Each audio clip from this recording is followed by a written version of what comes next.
Assalamualaikum warahmatullahi wabarakatuh. Ibu Zuri dan teman-teman mahasiswa akuntansi semester 3 kelas B. Kami dari kelompok 3 yang beranggotakan Izan Fathur Rahman, Muhammad Taufik Alafani, Andika Ahmad Noviadi, dan juga Muhammad Falah Alarik akan mempresentasikan materi kami yaitu integrasi lingkungan bisnis, struktur organisasi, sistem operasi, dan juga sistem akuntansi. Yang pertama yaitu lingkungan bisnis sebagai sistem, di mana keseluruhan faktor eksternal maupun internal yang memengaruhi jalannya aktivitas aktivitas perusahaan. Jika kita memandang lingkungan bisnis sebagai sistem, merupakan kesatuan yang terdiri dari beberapa subsistem yang saling berinteraksi untuk mencapai tujuan bersama, yaitu keberlangsungan usaha dan penciptaan nilai. Perusahaan tidak bisa berdiri sendiri, melainkan merupakan bagian dari jaringan atau network yang kompleks dengan berbagai pemangku kepentingan. Karena itu, perusahaan harus mampu menyesuaikan diri dengan perubahan lingkungan. Lalu yang kedua, ada karakteristik lingkungan bisnis sebagai sistem, di mana yang pertama adalah sistem terbuka. Maksudnya, perusahaan menerima input dari lingkungan, misalnya bahan baku, tenaga kerja, regulasi, dan juga modal. Lalu mengolahnya menjadi sebuah output, yaitu produk atau jasa yang kembali ke lingkungan. Lalu yang kedua ada interaksi subsistem, di mana lingkungan terdiri dari berbagai subsistem, misalnya ekonomi, sosial, politik, hukum, hingga budaya. Perubahan pada satu subsistem akan memengaruhi subsistem lainnya. Lalu yang ketiga, adanya umpan balik atau feedback, di mana umpan balik dari pelanggan, regulator, dan pasar jadi informasi yang sangat penting untuk perbaikan strategi perusahaan. Lalu yang ketiga, dinamis, di mana lingkungan bisnis ataupun ekonomi selalu berubah, misalnya perkembangan teknologi digital, globalisasi, ataupun juga perubahan selera konsumen. Oleh karena itu, sistem bisnis harus adaptif. Lalu, ada komponen lingkungan bisnis sebagai sistem.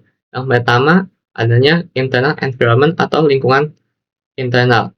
Faktor dari dalam perusahaan, misalnya sumber daya manusia, struktur organisasi, budaya perusahaan, lalu proses produksi dan sistem operasi, lalu yang terakhir ada sistem informasi akuntansi.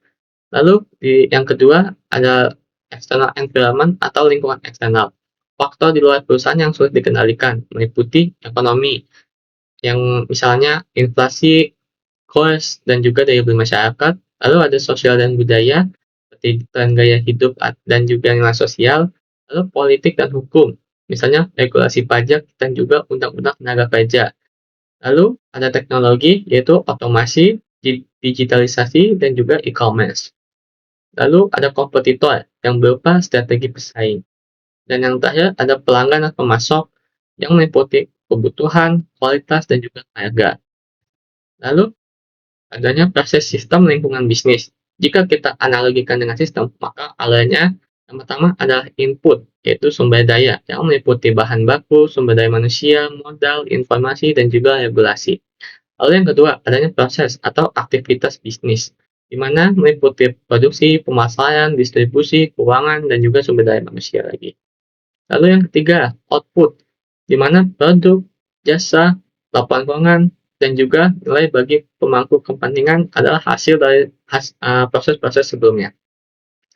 Lalu yang terakhir ada feedback, di mana respon pelanggan, penilaian pasar, itu penting untuk evaluasi kinerja perusahaan tersebut.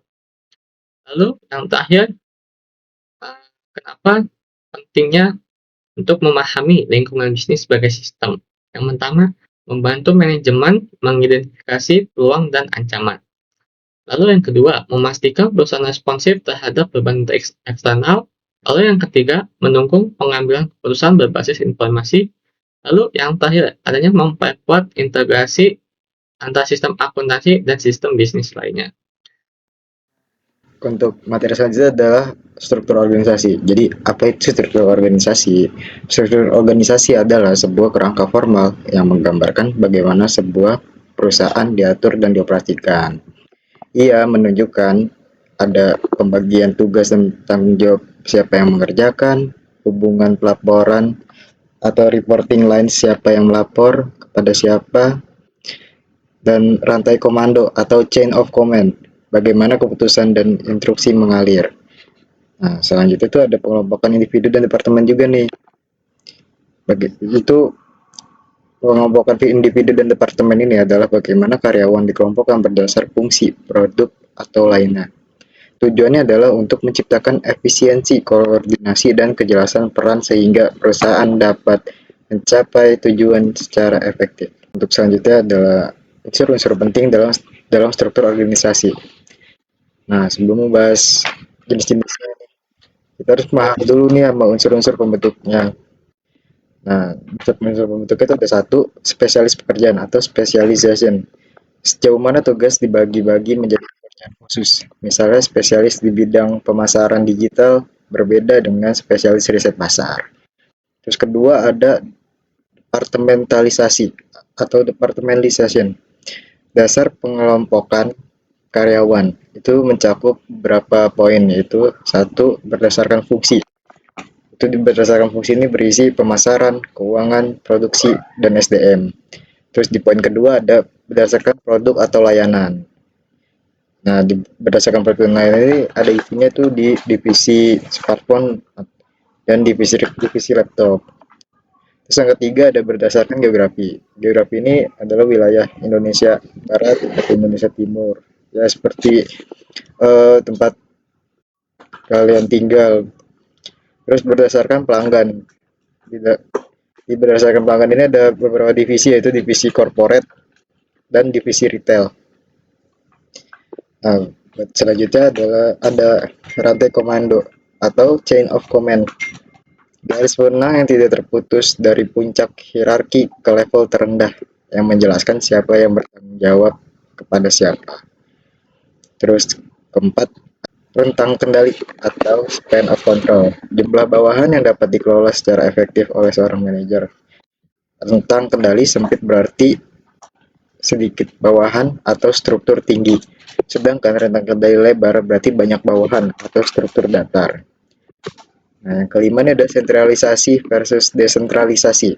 Nah, sentralisasi itu pengambilan keputusan terkonsentrasi di level atas. Desentralisasi itu pengambilan keputusan didelegasikan ke level yang lebih rendah. Terus yang keenam yang terakhir adalah formalisasi atau formalization. Sejauh mana aturan, prosedur, dan deskripsi pekerjaan distandarisasi. Selanjutnya itu kita ada di jenis-jenis struktur organisasi. Nah, jenis struktur organisasi ini yang pertama adalah struktur sederhana atau flat structure seperti keluarga atau tim kecil. Nah, ya, kalian bisa lihat di PPT-nya ada yang pertama di paling atas ada pemilik atau CEO, di bawahnya dibagi menjadi 3. Di situ ada karyawan pertama itu adalah karyawan keuangan, terus yang kedua ada karyawan pemasaran, dan yang ketiga adalah karyawan produksi. Kelebihannya ini cepat dalam pengambilan keputusan, komunikasi langsung dan jelas, terus fleksibel dan adaptif juga. Kekurangannya ini membingungkan saat perusahaan besar, sama beban kerja manajer sangat berat. Terus karirnya juga terbatas. Nah, dan ini cocok untuk startup. Kalau buat struktur organisasi yang sederhana ini cocok untuk startup, UKM, dan perusahaan rintisan. Struktur fungsional atau functional structure itu ibaratkan seperti tim sepak bola dengan kelompok penyerang, pemain bertahan, dan kiper. Nah, di situ di functional structure ini ada yang pertama ada direktur utama, itu terbagi menjadi 3, ada di keuangan, pemasaran, produksi, dan SDM. Di SDM ini dia terpisah sendiri. Atau yang lebih jelasnya itu seperti di paling atas itu adalah CEO, terus dibagi menjadi dari CEO ini terbagi jadi 3 divisi, yaitu divisi elektronik, divisi peralatan rumah, dan divisi otomotif. Dan dari setiap divisi ini terbagi menjadi 2, itu di pemasaran dan produksi. Kelebihannya adalah efisiensi tinggi karena spesialis, kejelasan karir untuk efisiensinya tinggi karena spesialis. Terus kedua ada kejelasan karir untuk setiap fungsi dan mudah dikelola dan diawasi. Kekurangannya ada di mental, menara gading antar departemen. Terus lambat respon perubahan pasar dan fokus pada tujuan departemen sendiri. Untuk di functional structure ini cocok untuk perusahaan kecil menengah dengan lingkungan stabil. Terus ada struktur divisional atau divisional structure, ini seperti klub sepak bola besar dengan tim U17, U20 dan tim senior. Itu kalian bisa lihat sendiri di situ. Kayak ada CEO, ada misalkan yang di pertama ada direktur utama. Terus di direktur utama ini terbagi menjadi 3, itu manajemen. Terus ada orang yang di bagian engineering, ada yang di desain dan pemasaran. Ini adalah departemen yang ada di bawah direktur utama, ini adalah departemen fungsional.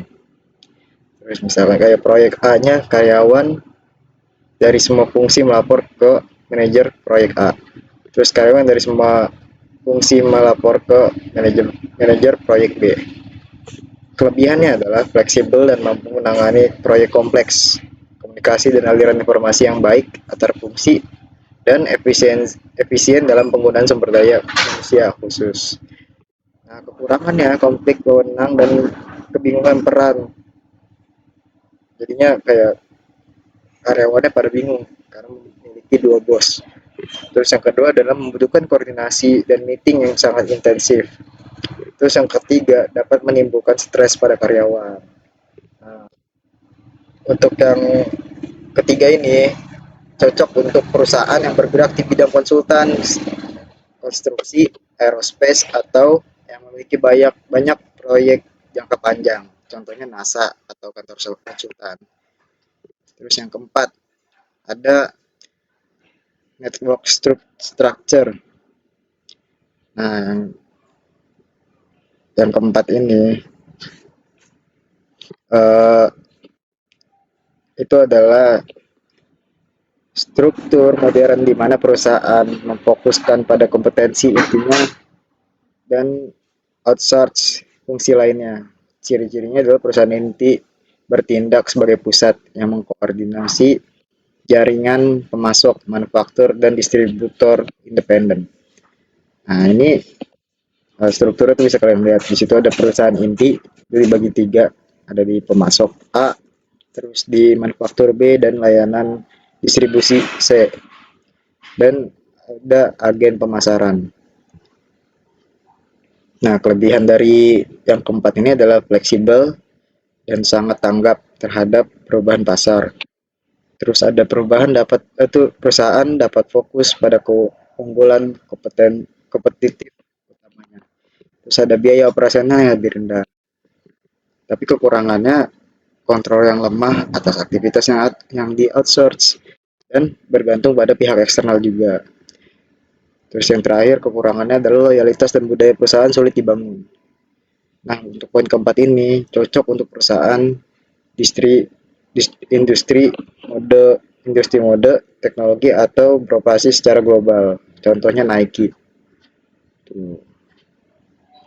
Ada faktor pemilihan struktur, tidak ada struktur yang terbaik. Pilihannya tergantung pada ukuran perusahaan, kecil sama dengan sederhana atau fungsional, besar sama dengan divisional atau matriks. Terus ada strategi perusahaan, inovasi sama dengan dasar atau matriks, efisiensi sama dengan fungsional. Terus yang ketiga adalah lingkungan bisnis, stabil sama dengan fungsional, terus dinamis sama dengan matriks atau jaringan. Terus yang keempat ada teknologi, rutin sama dengan fungsional, non rutin sama dengan matriks. Nah, apa sih penjelasan dari masing-masing poin ini? Jadi ukuran perusahaan itu, perusahaan kecil cocok dengan struktur datar atau fungsional, sedangkan perusahaan besar membutuhkan struktur divisional atau matriks. Terus yang kedua ada strategi perusahaan, strategi inovasi membutuhkan struktur yang fleksibel seperti datar atau matriks, sedangkan strategi efisiensi membutuhkan struktur yang terkontrol atau fungsional. Terus yang ketiga ada lingkungan bisnis, lingkungan yang dinamis dan kompleks membutuhkan struktur yang adaptif, seperti matriks atau jaringan. Sementara lingkungan yang stabil cocok dengan struktur fungsional. Terus yang di poin terakhir ada teknologi. Perusahaan dengan teknologi rutin cocok dengan struktur fungsional, sedangkan teknologi non-rutin membutuhkan struktur yang lebih organik.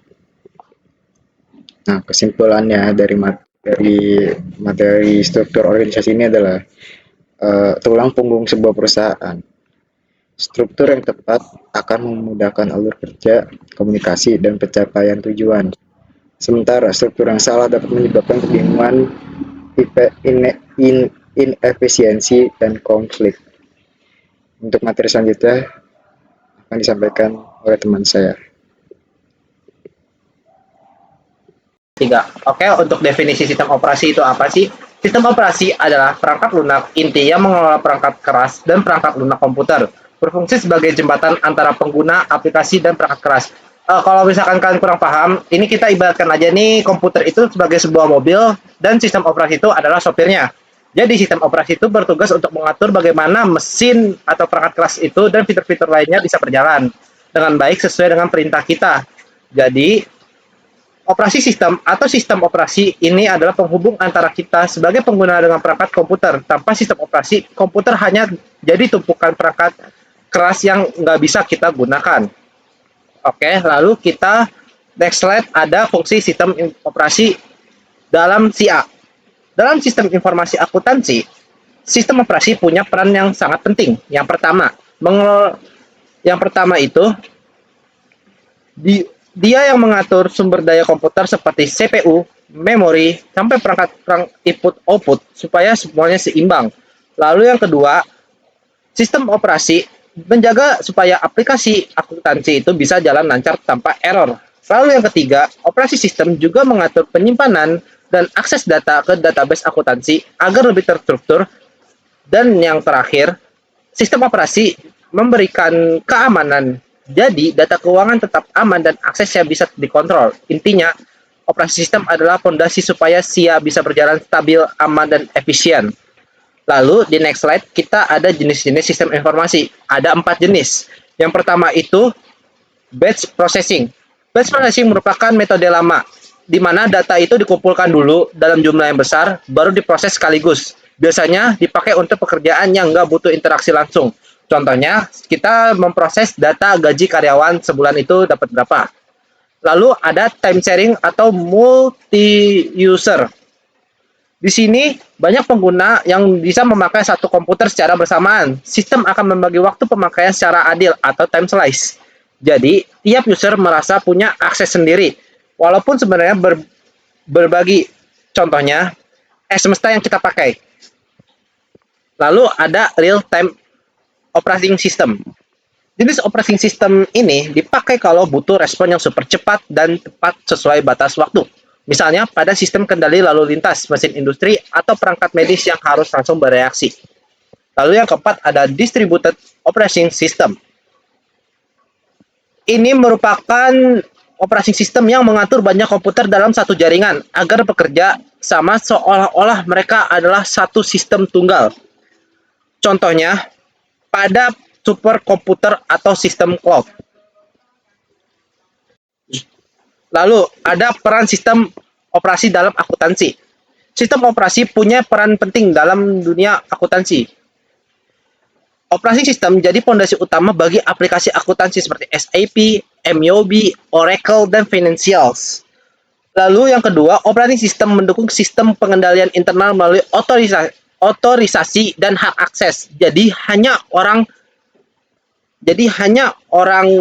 yang berwenang saja yang bisa membuka data tertentu. Lalu yang ketiga, operasi sistem menjamin keandalan serta integritas data akuntansi sehingga laporan keuangan tetap akurat dan aman. Dan yang terakhir, operasi sistem memungkinkan integrasi antar modul, misal modul penjualan, persediaan, dan pembelian, agar semua data saling terhubung otomatis tanpa harus input berulang. Lalu yang terakhir, kita ada tantangan dalam sistem operasi.